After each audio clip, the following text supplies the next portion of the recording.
오늘도 하나님, 우리가 주님 앞에 나올 때에 우리의 마음이 하나님께로 향하게 하시고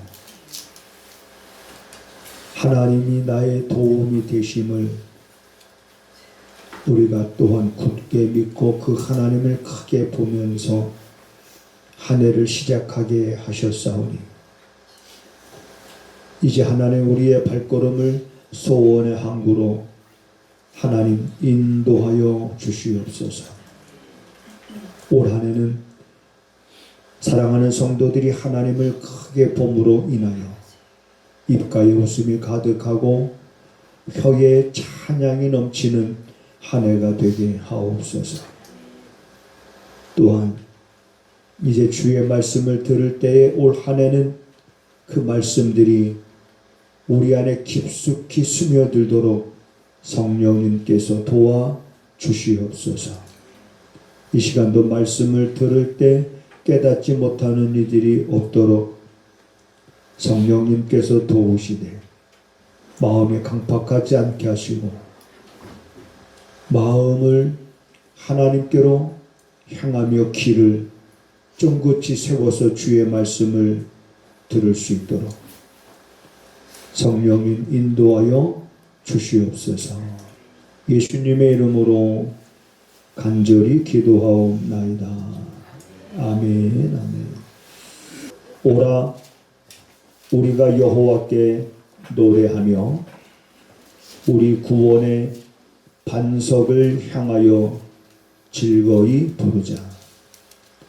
우리가 감사함으로 그 앞에 나아가며 시로 그를 향하여 즐거이 부르자.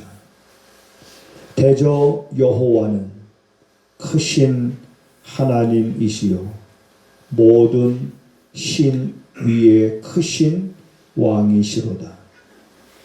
땅의 깊은 곳이 그 위에 있으며 산들의 높은 곳도 그의 것이로다. 바다가 그의 것이라 그가 만드셨고 육지도 그의 손이 지으셨도다.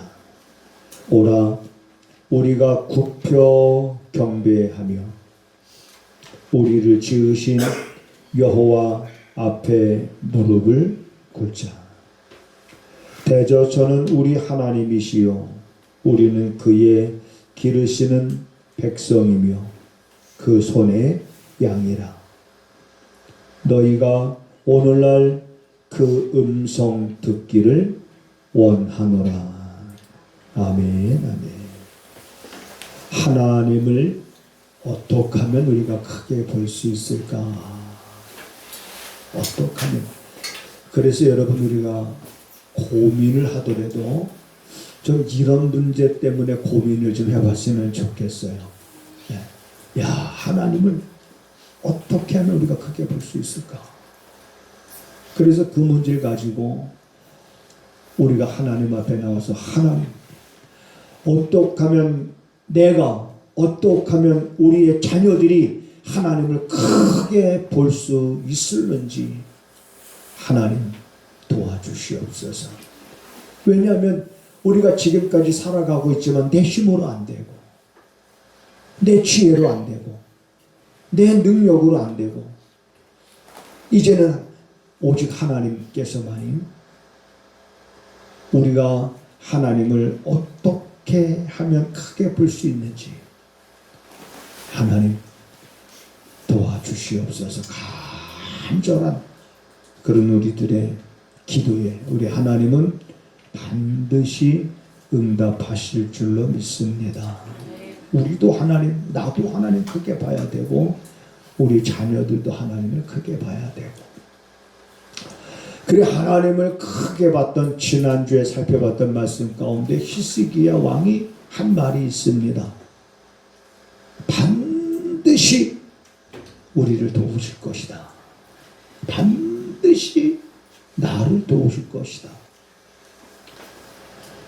그리고 나를 대신하여 그분이 싸우실 것이다. 우리를 대신하여 싸우실 것이다 하면서 백성들 앞에서 담대하게 그 백성들로 하여금 우리를 도우시고 우리를 대신하여 싸우실 그 하나님을 크게 보도록 백성들을 향해서 큰 소리로 외쳤던 이 히스기야 왕의 이 소리는 어쩌면 두렵고 떨고 있는 백성들의 마음에 평안함을 주었을 것입니다. 그래서 성경은 히스기야의 왕의 말을 듣고 백성들의 마음이 안심이 되니라 이렇게 기록하고 있습니다. 안심이 됐다. 여러분, 이제 우리가 한 해를 살아갑니다. 출발했고 하나님께서 우리들의 발걸음을 소원의 항구로 인도하실 터인데 바다를 항해하다 보면 예기치 못한 풍랑을 만날 때가 있습니다. 예기치 못한 그런 거센 몰아치는 비바람과 풍랑을 우리가 만날 때도 있겠지만 그걸 보지 말고 그 배의 키를 붙잡고 계시는 분을 보시기 바랍니다. 누가 그 키를 붙잡고 있느냐? 바로 우리의 주께서 그 키를 붙잡고 있습니다. 그래서 마치 갈릴리 바다에서 풍랑을 만났던 그래서 두려워했던 제자들을 향해서 예수님이 두려워하지 말라고 말씀하셨던 것처럼 예수님의 한마디에 말씀의 풍랑이 잔잔해졌던 것처럼 그러한 주님이시라면 그분이 배의 키를 잡고 운행을 하신다면 무슨 풍랑을 만난다 할지라도 여러분 안전하지 않겠습니까? 그래서 올 한 해는 우리 모두 주께서 우리들의 발걸음을 소원의 항구로 인도해 주시는 놀라운 은혜가 있게 되기를 주님의 이름으로 축복을 드립니다. 자, 그렇다면 이제 하나님을 크게 보는 사람들의 어떤 특징이 있지 않겠습니까? 이제 어떻게 하면 우리가 하나님을 크게 볼 수 있느냐? 그래서 이제는 그 문제가 해결됐어요. 그렇다고 그러면 이 하나님을 크게 보는 사람들의 특징이 어떤 특징들이 있을까? 우리는 성경을 통해서 함께 생각해 보는 겁니다. 저 사람은 어떻게 저런 행동을 할 수 있었을까? 그 속에서 그가 그런 행동을 할 수 있었던 것은 하나님을 크게 봤기 때문이라고 하는 것을 찾아낼 수가 있는 겁니다. 자, 그 가운데 자, 우리가 다윗과 골리앗의 싸움을 한번 생각해 보자는 겁니다. 누가 봐도 다윗은 골리앗의 상대가 되질 않습니다. 이스라엘의 왕 사울이 볼 때도 다윗은 골리앗의 상대가 아닌 거예요. 그리고 골리앗이 다윗을 볼 때도 다윗은 그저 한낱 강아지와 같은 존재인 거지 자기의 상대가 아닌 거예요. 이스라엘 백성들의 군사가 보더라도 다윗이 골리앗과 싸우러 나갈 때에 어쩌면 다윗이 이길 거라고 기대했던 사람들도 없었을 것입니다. 우리가 상황을 보고 환경을 보면 우리들의 마음도 골리앗 쪽으로 기울어질 수밖에 없는 거예요. 이번 승리는 골리앗의 승리로구나. 다윗이 무슨 재간으로 저 골리앗과 싸워서 이길 수 있겠는가? 그런데 다윗은 여러분 다윗은 우리보다 뭐 더 뛰어난 그런 존재는 아닌 것 같아요. 다윗도 보통 사람입니다. 평범한 사람입니다. 양을 치는 목동이었습니다. 집안의 막내 아들이었습니다. 그런데 다윗은 한 가지 확신하는 게 있었어요. 자기가 양을 돌볼 때에 맹수들이 달려들어서 양을 삼키려고 하면 그 맹수들과 싸워서 그 가운데서 양을 자기가 지켰던 것을 그런 경험이 있었던 다윗은 하나님의 군대를 저 모욕하는 저 골리앗을 두려워하지 않았습니다. 저 골리앗이 크냐? 하나님이 크시냐? 우리가 볼 때는 골리앗이 훨씬 더 크게 보일 수가 있습니다. 그러나 다윗은 골리앗이 크게 보이지 않았습니다. 골리앗을 크게 보는 순간 두려움에 사로잡히게 되지만 골리앗을 크게 보지 아니하고 하나님을 크게 봤던 다윗은 용기가 있었고 담대함이 있었습니다.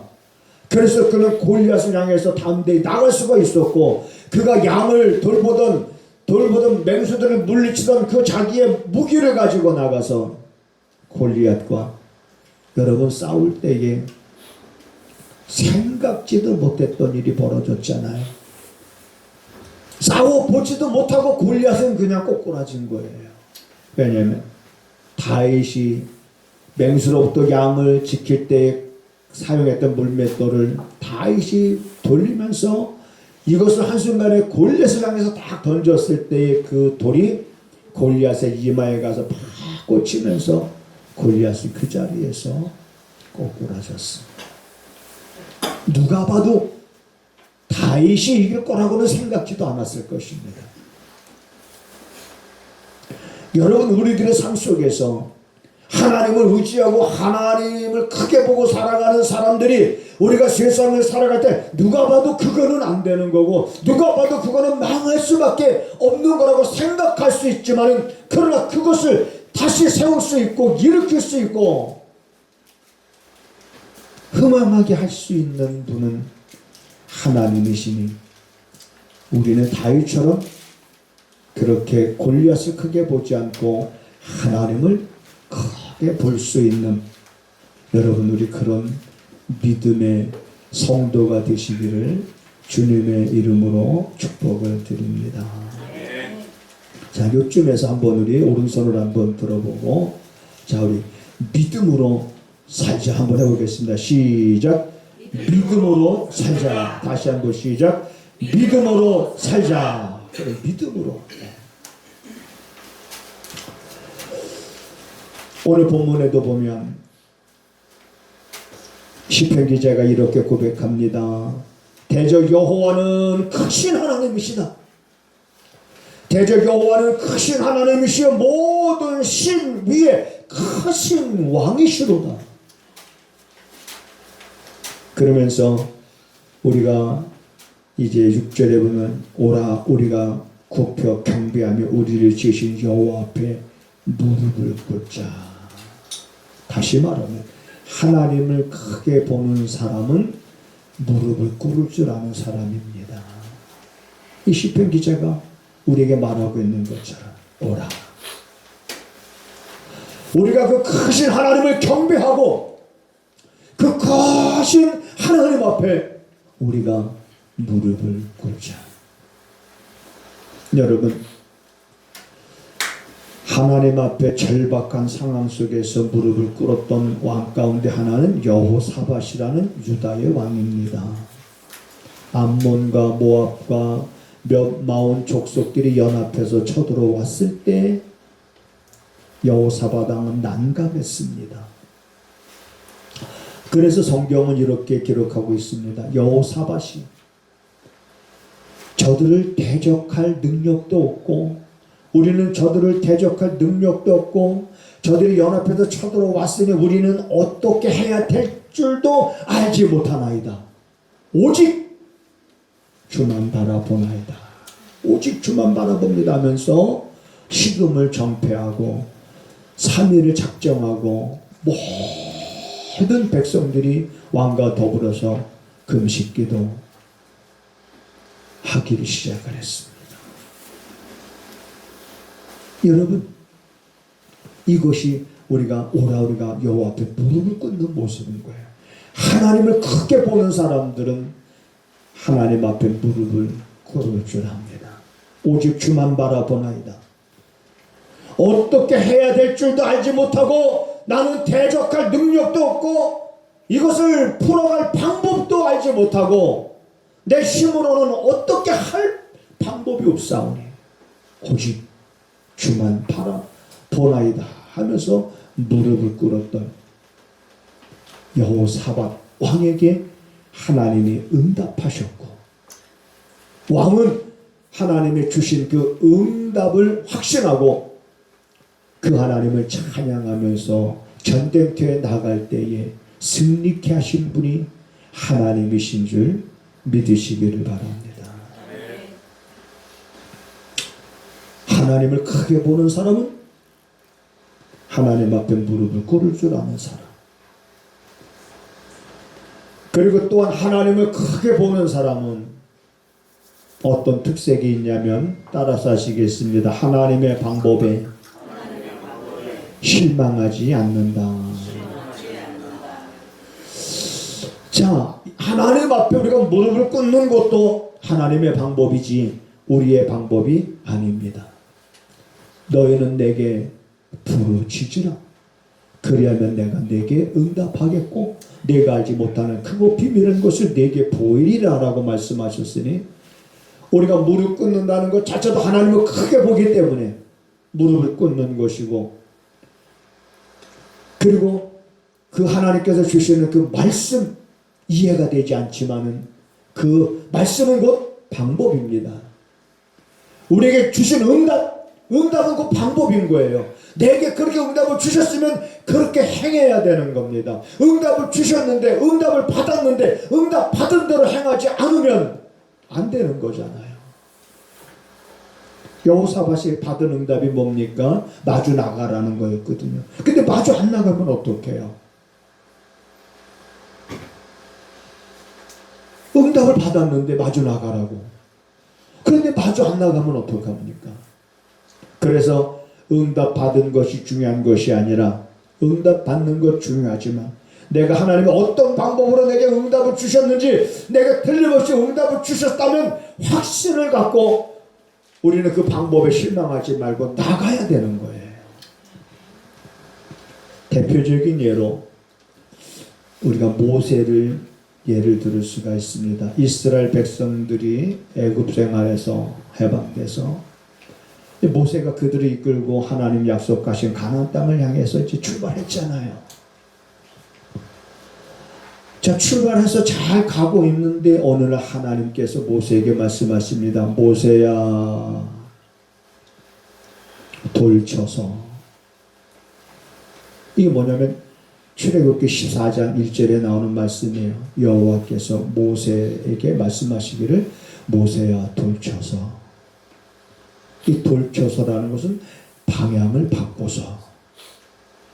갑자기 하나님께서 모세가 백성들을 이끌고 가나안 땅을 향해서 가고 있는데, 잘 가고 있는데 갑자기 방향을 바꾸신 분이 누구예요? 하나님이신 거예요. 왜 방향을 바꿨을까? 하나님께서 방향을 바꿔서 가라고 한 그곳은 길이 없는 곳이에요. 홍해 앞에다가 진을 치라는 거였거든요. 길이 없는 곳입니다. 그러면 하나님께서 방향을 바꿔서 걷다가 길이 없는 곳에다가 진을 치라는 것과 바로의 궁전에서 40년 항문을 닫고 광야에서 40년 동안 살았던 80세가 된 모세가 여러분 그 조그만 땅 가나안 땅 가는 길을 모를까요? 어쩌면 지름길도 알 수 있을 거예요. 그런데 하나님께서 방향을 바꾸라고 하신 그곳은 그 길이 아닌 거예요. 그러면 여러분 순종하기가 매우 어렵습니다. 아닌데요, 하나님. 가나안 땅 가는 길은 이 길이 아닌데요. 하나님, 가나안 땅 가는 길은 그 길이 아닙니다. 가나안 땅을 가려면 이쪽 길로 가야 되는데 왜 하나님 걷다가 왜 진을 치라고 하십니까? 왜 방향을 바꾸십니까? 이건 아무래도 이거는 아닌 것 같습니다 하면서 우리들의 얄팍한 그런 지식에서 나오는 생각을 쫓아갈 위험도 없지 않아 있습니다. 그런데 모세는 하나님께서 방향을 바꾸면 하나님께서 방향을 바꾸시는데 순종하는 거예요. 오직 주의 말씀만, 오직 내게 말씀하시는 그 말씀에만 귀를 기울이는 거지, 내게 말씀하시는 그 말씀 앞에 자기의 생각을 집어넣고 자기의 생각을 따라가지 않았던 모습이 모세인 거예요. 그래서 모세는 하나님의 방법에 실망하지 않은 사람 가운데 한 사람입니다. 그 홍해 앞에 진을 쳤어요.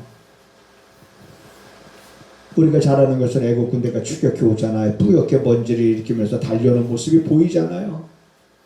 그래서 사람들이 난려났습니다.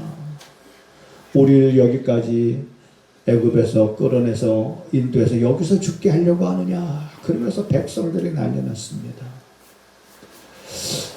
어쩌면 모세도 난감하지 않았을까, 그런 상황이. 하나님 말씀대로 순종했는데 왜 더 어려운 일이 생겨요? 하나님 말씀대로 순종을 했는데 왜 더 길이 막혀요? 하나님의 말씀대로 순종했는데 왜 더 내 삶이 힘들고 내 삶이 왜 더 꼬이는 것 같아요? 왜 이럴 때가 없겠습니까? 그런데 여러분, 한번 따라서 하시겠습니다. 끝까지 가자. 끝까지 가야 돼. 홍해가 갈라질 것이라고는 누가 생각을 했겠습니까? 아무도 그 생각을 못 했어요. 저 홍해가 갈라져서 그게 길이 될 거라고 생각한 사람은 없습니다. 하나님께서 방향을 바꾸셨으면 그분이 방향을 바꾸신 의도가 있었을 것이고, 그 의도는 내가 보지 못한다 할지라도 문제가 될 게 없는 거예요. 그런데 우리가 그걸 보지 못하잖아요. 의도를 보지 못하잖아요. 그러면 이러한 말씀들을 통해서 내 의도가 보이지 않다 할지라도 말씀에 보면 모세도 그랬고 하나님을 크게 봤던 사람들이 그랬으니 주여 나로 하여금 약하여 넘어지지 아니하고 주께서 내가 말씀하신 대로 나갈 수 있도록 주님 나를 붙잡아 주시옵소서. 치열하게 주님의 도움을 구하면서 치열하게 우리는 나가는 것, 이것이 우리들이 싸워야 되는 영적인 그러한 싸움인 줄 여러분 아시기를 바랍니다. 때로는 방향을 바꾸셨는데 가시밭길일 수 있어요. 평탄한 길을 기대했는데, 안전한 길을 기대했는데 물이 없는 사막인 거예요. 그러니 불평하지 않을 수 있겠습니까? 불평하잖아요. 그러나 그 불평 속에서 헤어나지 못했던 백성들을 향해서 하나님이 이렇게 말씀하십니다. 너희가 어느 때까지 나를 멸시하겠느냐? 너희가 어느 때까지 나를 믿지 아니하겠느냐? 믿지 아니하고 하나님의 말씀을 멸시하는 자들을 향해서 민수기서에 보니까 하나님이 모세에게 이렇게 책망하십니다. 이스라엘 백성들이 어느 때까지 나를 멸시하고 어느 때까지 나를 믿지 아니하겠느냐? 우리가 하나님의 여러분 방법, 하나님이 말씀하시는 그 말씀 속에는 여러분 방법이 있습니다. 우리의 갈 길을 밝히는 그러한 것이 그 말씀 안에 있습니다. 그래서 말씀은 등불이라고 그러잖아요. 내 발의 등이요 내 길의 빛이니이다. 말씀은 틀림없이 어떻게 행할 것을 분명하게 우리에게 말해주고 있습니다. 깨달음을 통해서 알게 해주고 있습니다. 그러면 깨달아서 아는 대로, 깨달은 대로 우리가 말씀에 순종해야 될 텐데 자꾸 순종하지 아니하고 그 순간에는 꼭 자신의 생각에 사로잡히게 돼서 꼭 순종하지 않게 됩니다. 결정적일 때. 그러니까 여러분, 아브라함에게 하나님이 너무나도 무리한 요구를 했잖아요. 아들을 독자로 바치라는 것은, 제물로 드리라고 하는 것, 이건 아무리 생각해봐도 이거는 하나님이 그런 것을 요구할 사랑의 하나님이 아닌 거예요. 그렇죠? 사랑의 하나님이 어떻게 그런 무리한 요구를 할 수가 있고 아들을 제물로 드리라고 잔인하게 말씀하실 수가 있어요? 아닌 거예요. 그게 우리 생각인 거죠. 우리 그렇게 생각할 수 있어요. 그래도 사랑의 하나님이신데 이건 아니지. 내 아픔을 아시니까, 내 상황을 아시니까 내 형편을 아시니까 내가 그렇게 못하는 거 아시겠지. 자꾸 이런 사람들의 생각. 근데 아브라함은 그런 생각하진 않았습니다. 그런데 아브라함이 여러분 그런 믿음에 이르기까지는 아브라함도 많은 시행착오를 겪었습니다. 75세에 하나님의 부름을 받고 99세가 되던 해까지도 아브라함은 하나님을 크게 보지 못했어요. 그런데 100세가 되면서 아브라함은 하나님을 크게 보는 사건이 있었습니다. 그 사건은 우리가 잘 아는 대로 자기 아내가 임신하게 된 거잖아요. 아이를 낳을 수가 없었던 자기 와이프가. 그리고 10개월 동안 그 아이가 그 사라의 뱃속에서 자라는 걸 10개월 동안 지켜보면서 아브라함의 믿음은 하나님을 크신 분으로 보기를 시작한 거고, 하나님을 크게 본다는 것은 결국 하나님은 전능하신 하나님이라는 것을, 그 믿음을 이제는 갖게 되기에 이르렀던 아브라함은 그 믿음을 하나님이 보고 싶었던 거예요. 이제는 아브라함의 믿음을 한 번쯤 시험해 볼 만한 때가 된 거예요. 그래서 하나님이 아브라함의 믿음을 테스트하기 위해서 그 말씀하신 거잖아요. 어쩌면 여러분, 하나님은 여러분의 믿음, 이제는 하나님이 한번 테스트해 볼 만한 그런 때가 돼서 이제는 너의 믿음이 많이 자랐구나. 그래, 너를 보니까 이제는 한번 너의 믿음을 내가 한번 더 테스트하고 해보고 싶다. 그래서 어쩌면 우리에게 그런 상황들이 우리한테 연출될 수가 있는 거예요. 그럴 때 여러분, 하나님이 하셨던 말씀이 있습니다. 내가 이제야 네가 나를 경외하는 줄을 알았노라. 말씀하시면서 아브라함의 손을 멈추게 하시고, 하나님의 천사를 보내서 아브라함의 손을 멈추게 하시고, 이삭을 대신할 제물을 준비하셔서 여호와 이레의 하나님이라. 여호와 이레 하나님은 여러분에게도 여호와 이레의 하나님이신 줄 믿습니다. 하나님을 크게 보는 사람들의 특색, 무릎을 꿇을 줄 압니다. 그리고 하나님의 방법에 실망하지 않습니다. 다윗처럼 하나님을 크게 보는 사람들의 특색을 우리가 이렇게 나눌 수가 있어요. 그리고 그분의 말씀에 자기의 생각을 집어넣지 않습니다. 그분의 말씀하신 대로. 2026년도는 이제 어떤 일들이 우리에게 펼쳐질지, 우리는 잠언 16장의 말씀대로 우리는 우리의 길을 우리가 계획할 수 있습니다.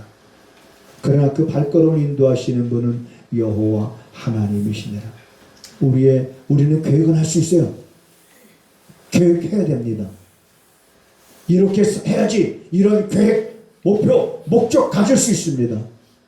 그러나 그 발걸음을 인도하시는 하나님이시니, 하나님을 여러분들이 갖고 있는 그러한 계획들, 여러분들이 마음속에 갖고 있는 그 기대감, 여러분들의 마음속에 품고 있는 그 소원들을 하나님은 결코 실망시키지 아니하고 더 좋은 곳으로 인도하실 줄로 믿습니다.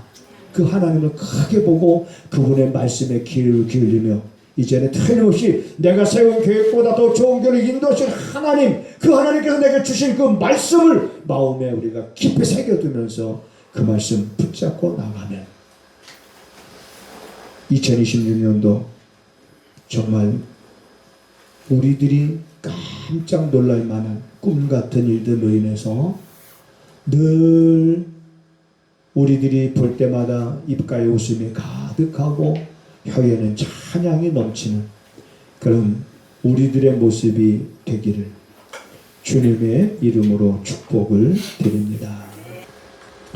내가 산을 향하여 눈을 들리라. 나의 도움이 어디서 올꼬?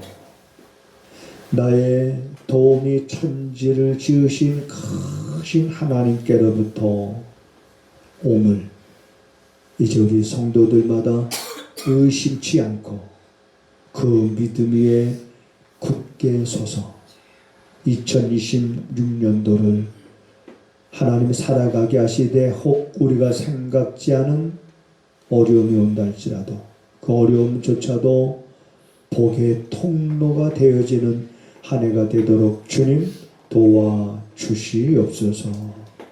지금은 우리 구주 예수 그리스도의 은혜와 우리 아버지 하나님의 무한하신 사랑하심과 성령의 감화 감동 역사 위로 교통하심으로 이제는 사랑하는 성도들이 하나님을 크게 보면서 살아가는 저들의 삶의 자리 위에 지금부터 영원하기를 간절히 축원하옵나이다. 아멘.